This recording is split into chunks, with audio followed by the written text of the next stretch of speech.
At the outset, I must say that I am overwhelmed and emotional to be getting this huge honor. It was in 2003 that for the first time I stepped up onto the podium of RSSDI, and I had won the Best Paper Award at that time in Jaipur. And 18 years later, here I am today with this oration, and it makes me feel really privileged and honored to be here. Thank you so much. The topic that I have chosen is my tryst with destiny, and that is treatment to reversal of diabetes and metabolic disorders. Why I say destiny is, when your passion becomes your profession, then everything falls into place, and that's the best place to be. And that's why I'm talking about my tryst with destiny and the Sam G.P. Moses oration. Professor Sam G.P. Moses, everyone who knew him, and I was fortunate enough not only to know him, but have met him several times, have had dinner with him, and experienced the gregarious and down-to-earth person that he was. We all know his credentials as a pioneer in diabetology, but as a person, he was a very deep human being and a very nice human being. And I'm so very proud that I'm getting the Sam G.P. Moses oration in particular. Now let's begin my tryst with, before that, I would be failing in my duty if I did not acknowledge my beautiful family. There's the extended family as well, but this is what I can do in this limited time, and my team. This is my team that stands with me through thick and thin, collects data, collates data, and does so much for me. And the rest of my family, my parents, my in-laws, and everybody else, my teachers, innumerable teachers and mentors who have left so much of an imprint upon me, innumerable well-wishers, and last but not the least, all my dear friends who are actually my strength. And I'm here today because of all these people. And now begins my tryst with destiny. I'll make the destiny short. I'll show more of my data. But my late father, Dr. K.H. Belgamkar, was a pediatrician. He had a different destiny, a different story. I won't go into that. But when I was doing my MBBS and my MD, I chanced upon his thesis. And his thesis was on diabetes. And that actually kindled my interest in diabetes, probably part of destiny. And then once I finished my MD and went for training for diabetes, 23 years ago, I came up with the Belgaum Diabetes Center, which is up and running today, and I'm doing a lot of work on diabetes over here. So this was one part of the destiny. The second part of my destiny was a freak accident in 1995, where I fell into a 6 feet deep ditch while doing my MD. I had a son at that time, 2-year-old son, with my son into a 6 feet ditch, and I broke my knee and so many ligaments. And because of that accident, this is what I looked like before the accident. This is what I was all my life. But because of the accident, I was told to lose weight, and there began my personal journey of nutrition and weight loss. And that landed me up over here. This is taken about 2 to 3 years, very recently. And this was my tryst. So that's what I said. Destiny has strange ways and leads you somewhere. You just have to keep your eyes and ears open, and it becomes a passion and then your profession. So in 2004, this is the real story starts. Destiny again, my father's best friend's son told me that he has a product in obesity, and he wants to do this along with another person who practices obesity, and would I be interested? And this person, many of you must be knowing, is Dr. Nitin Patankar of Bombay, with whom I still liaise today, who is also a loyal friend, collaborator and researcher along with me. And with him, I started the Obesity Center in Belgaum in 2004, and this is what my obesity center actually looks like today. So this is what happened, and then research began. My innate interest in research began with honing of skills in obesity, from 2006 onwards. And for this, I had an able student of mine, a postgraduate student of mine. I was teaching in the medical college and heading a unit at that time. And he was a student par excellence. And with him, and today, he is an endocrinologist and working for his done his PhD in CMC Vellore, still collaborates with me on a lot of work. He's Dr. Nitin Kapoor. You will see him during the course of this particular conference as well. I have done innumerable studies with him, and along with Nitin, I went and spent time with Dr. Arya Sharma in Canada, Edmonton, in 2007, and learned more and more about obesity. And this was another mentor of mine whom I admire hugely. This is my very first nutritionist who has collaborated with me on all my data. Today, a very successful nutritionist working out of Dubai. So this is what it was, and about 65 clinical trials or so later, which included many studies that we did. This is the data that I wanted to show you. So this is data that was presented in Spain about body fat percentage and normal weight obesity. This was another where we compared high sensitive C-reactive protein in normal weight obese individuals, what we call today about normal weight obesity. So that is, since then I have been interested in that, and this was then published as well. This was another study in the same vein where we talked about insulin resistance and other metabolic abnormalities in normal weight obese type 2. And then we undertook this huge study of 3,000 adolescents to see where this obesity is coming from and why.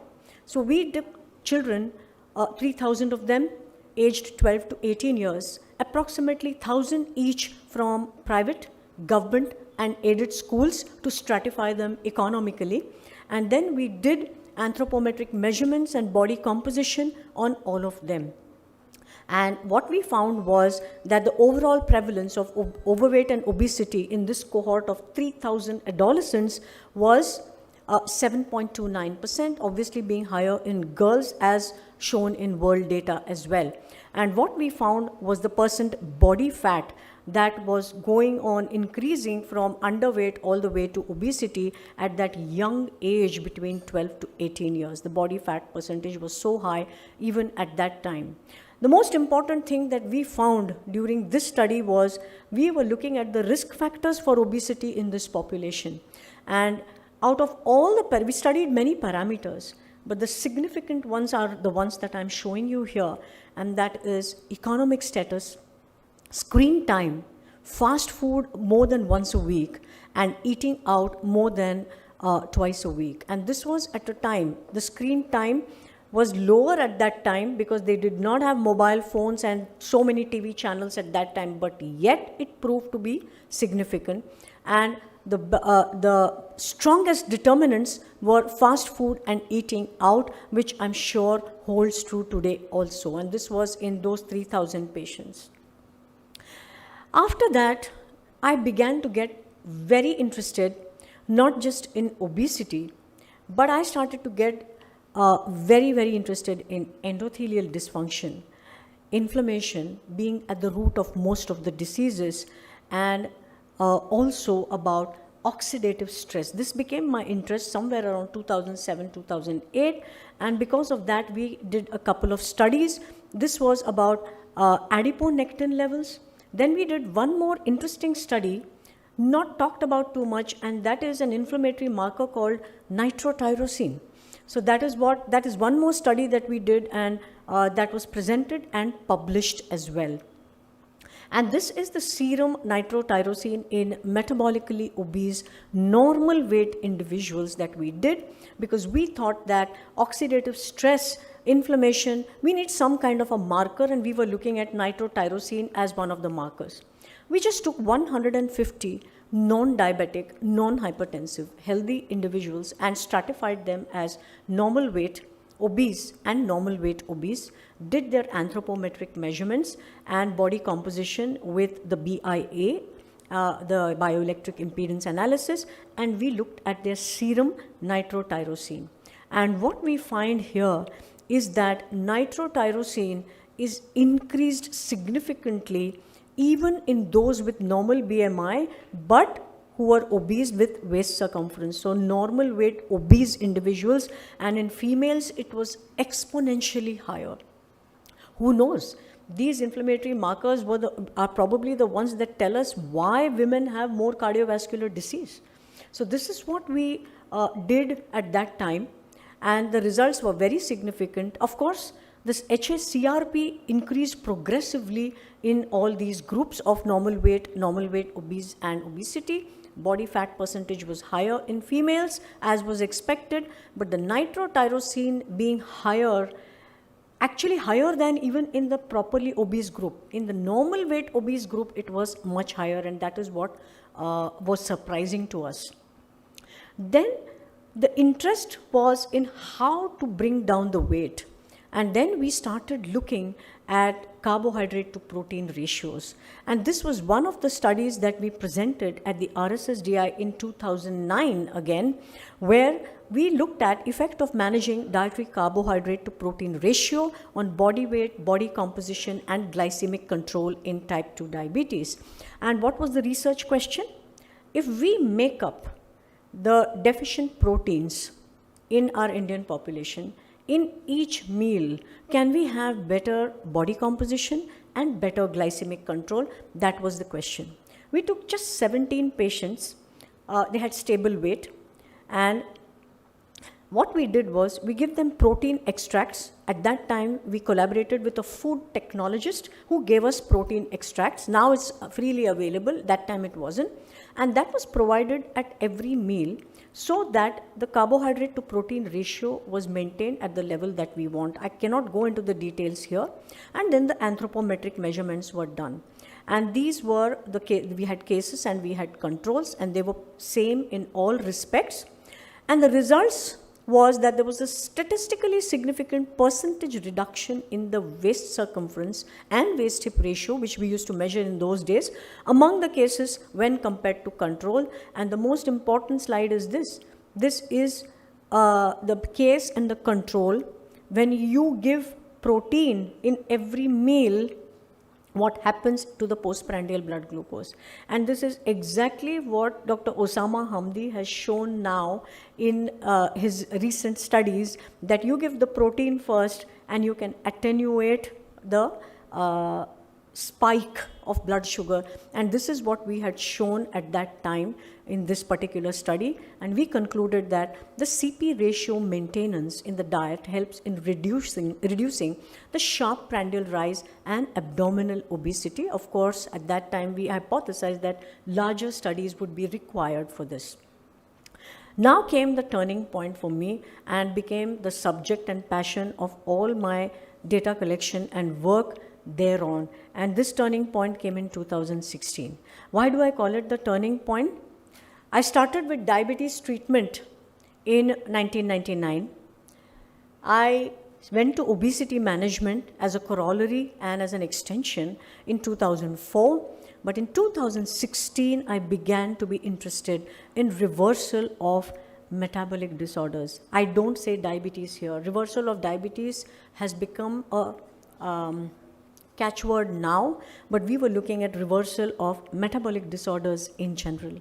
And this was at a time when the DIRECT trial had just begun. They had just put out their protocol. They had just begun. They had not presented any data yet. So my hypothesis, based on all the reading that I had done, was what prompted me to do this. I'm going to tell you this hypothesis in very short.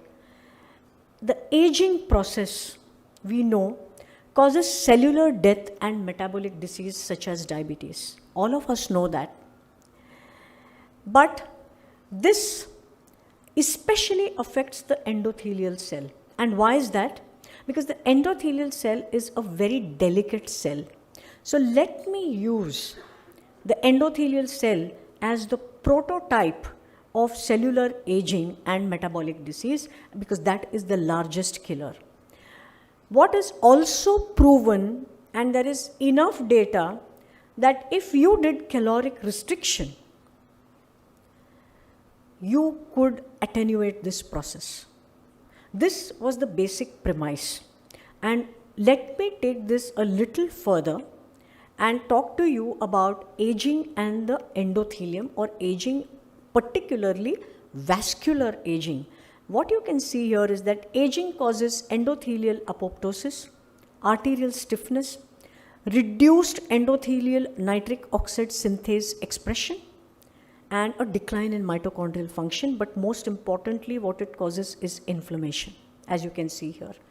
And inflammation causes oxidative stress that leads to further endothelial dysfunction, and that causes vascular inflammation, atherogenesis, and this decline in mitochondrial function further adds to the inflammation and atherogenesis.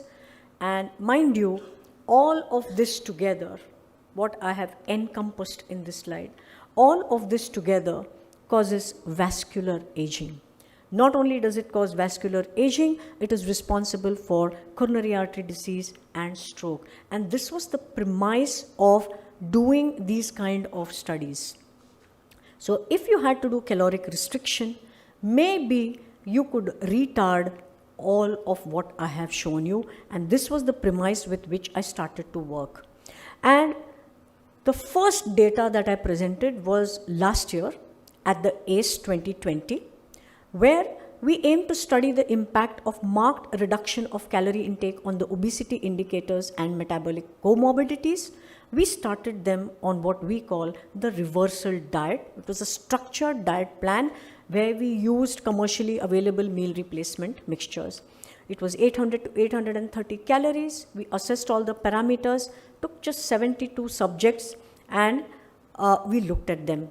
And what we find here is that the change in anthropometric measurements following the intervention, as far as the obesity is concerned, you can see that the p-values for weight, body mass index, waist circumference, hip circumference, body fat percentage, everything was significantly reduced with this particular approach, and this is what you can see here. Importantly, this is the comparison of their metabolic parameters. So it's not just weight loss for obesity and reversal of diabetes for diabetes. We tried to go beyond that.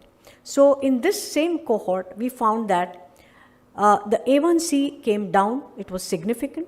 Fasting blood glucose, postprandial came down, it was significant. Blood pressure reduction was significant. Triglyceride reduction was significant. And you can most importantly see here what is being talked about so much now, and that is fatty liver. So fatty liver by ultrasound came down in size, came down by way of enzymes, and also another inflammatory marker, homocysteine, that also came out. So we were getting somewhere about trying to reverse metabolic disorders. So it was not just weight and diabetes, it was the metabolism in general. This is what I'm trying to show you. So this study showed us that there was a significant impact towards reversal of metabolic disorders. I'm now going to show you some more data which we are still collating. It is work in progress, and that I have collated this data only for this oration at this point of time. And this was impact of intense caloric restriction on metabolic parameters in this particular cohort of 374 patients. I'm showing you this data. This was the mean age. There were far many more females than males, and we aim to study the impact of this caloric restriction. Again, the reversal diet was included, which was almost like a VLCD, around 800 to 830, and these were the baseline parameters of this particular group. And they were reassessed in 3 months. Why 3 months? Because the latest definition of remission of diabetes is 3 months with a normal A1C and no medication. So in 3 months, what has happened to the, now this, please remember, this cohort is not just diabetes, it is obesity and diabetes. And what we have here is the impact on obesity in general on the entire cohort, and you can see again that the p-value is significant for body mass index, waist circumference, hip circumference, neck circumference, another new parameter, and body fat percentage. So after 3 months, we were able to reduce all of this is what I have shown. So what it means is that there is a remarkable improvement in all obesity indicators. Measures of central adiposity improved more than the others. Now comes the sub-study of this, and these are the diabetic individuals from that cohort of 374, which is 117 patients. In 117 patients, we were able to reverse diabetes in 54.5% of patients. 10.9% of patients were reversed but on metformin for several reasons, because this is still a controversy that you can keep reversed patients on metformin, but since it does not fall into the definition of remission, I've kept it separately. But to my mind, and you will see in the future also, that anyone who is reversed on metformin is reversed. So if you can collate that together, it is about 64% of patients who had reversed and 42.4% who did not. So what I want to say here is that though diabetes reversal was seen in 49% of subjects, significant benefits were noticed in other metabolic parameters as well. I want you to look at the right side of the slide, which shows you the entire cohort, whether reversed or not. It's clubbed together. And you can see that insulin users significantly reduced, their dosage reduced, and there was a reduction of less than 50% in another small group. Similarly, in the use of oral agents, you can see that there was a percentage that stopped medication, there was a percentage that reduced it, and there was some that continued to use it, and this included those metformin patients, those 10% of metformin patients.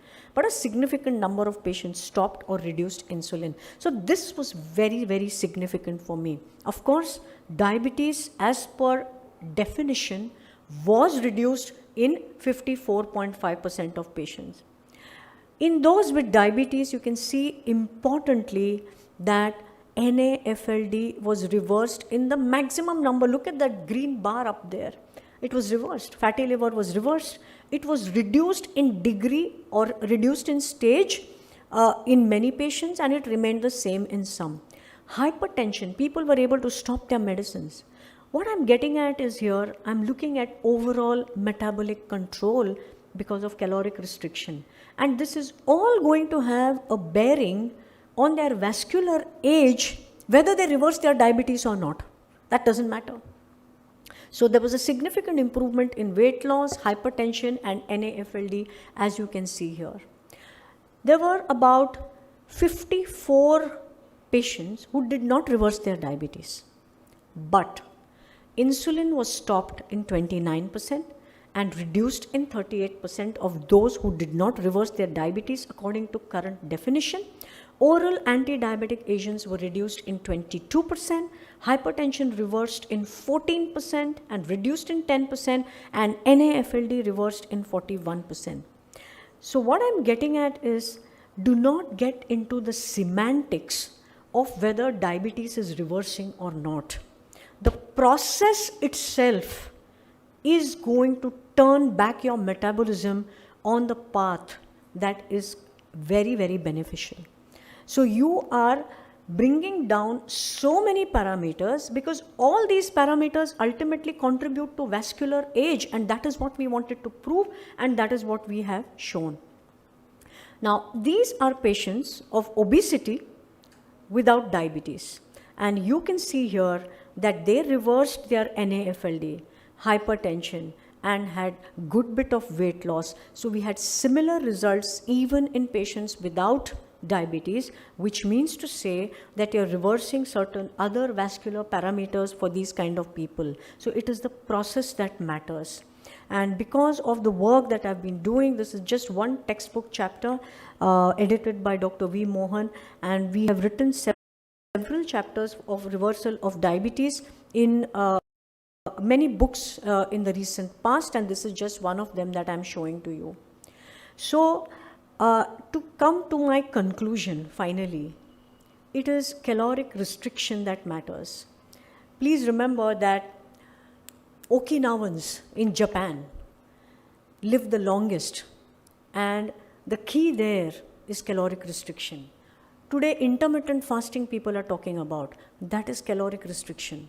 Time restricted feeding people are talking about, that is caloric restriction.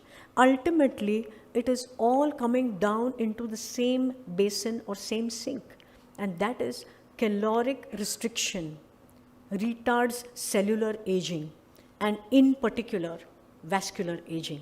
That is what I wanted to say. So it retards this and ultimately leads to longevity and better quality of life. And we as doctors, what are we doing? We are trying to prolong people's life. We are trying to give them a better quality of life, and probably this is the holy grail for trying to retard vascular aging and causing longevity and better quality of life. And my proclamation today is, in trying to do caloric restriction, reversal of diabetes is just a byproduct. It happens, it doesn't happen, you still benefit. So cellular and vascular aging benefits may occur even if reversal does not occur. So that is what has been the basis of all my work for the last 6 years, from 2016. It is a work in progress. We've made a lot of mistakes. We are correcting them. We are following up these patients. We are trying to see what are the further determinants. We are trying to see if we can. It's not easy. This is a difficult task. This is not something that you can just do with an app or with something like that. This is real hard work, because these are live patients and you are changing behaviors. And it's not easy to change behaviors, but we are trying. And hopefully we should get there someday. Hopefully we should be able to change the minds of people into thinking that caloric restriction is going to make you live longer and better. So my sincere thanks to RSSDI for the recognition, and my sincerest thanks to Bansi and Sanjay, my dear friends, who have always believed and trusted in my work, in my acumen, and have stood rock solid behind me at all times. And thank you all for being here today. Thank you very much.